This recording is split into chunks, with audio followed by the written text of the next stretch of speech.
बाबा से झमेला करे सीता बेटी किंदु बाबा मोती के साड़ी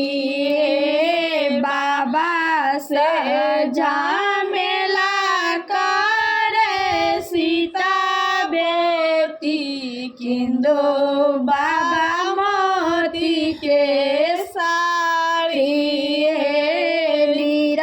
धाना घर गए पोती जलम ले ले कहा पाइब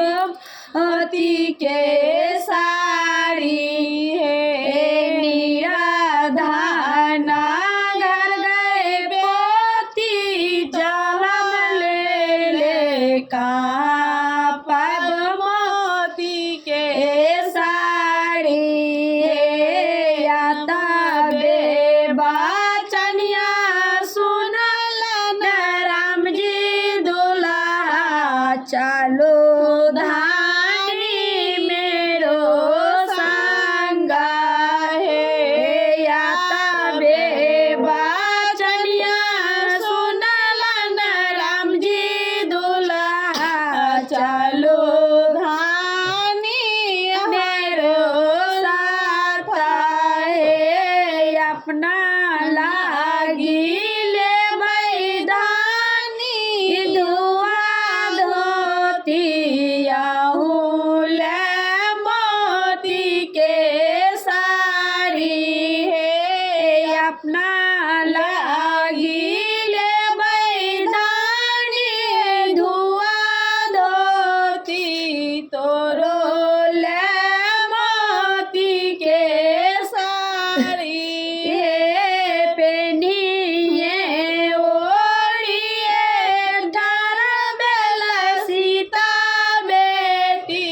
देखो बाबा मोती के साड़ी है पेनी ये ओढ़िए ठारा बेला सीता बेटी देखो बाबा मोती के साड़ी है बाबू साजा मेला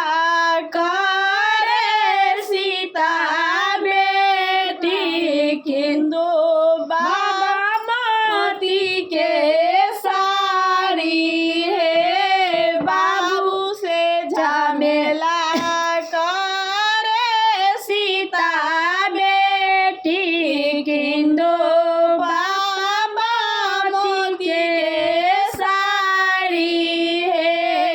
मीरा दाना को की बेटी गए जलम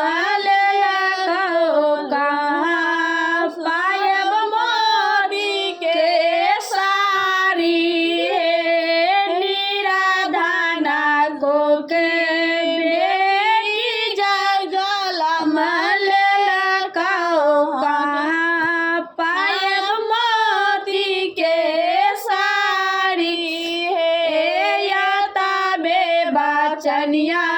सुनल राम जी दुल्हा चालू धानी मेरे संगा है या तबे बचनिया सुन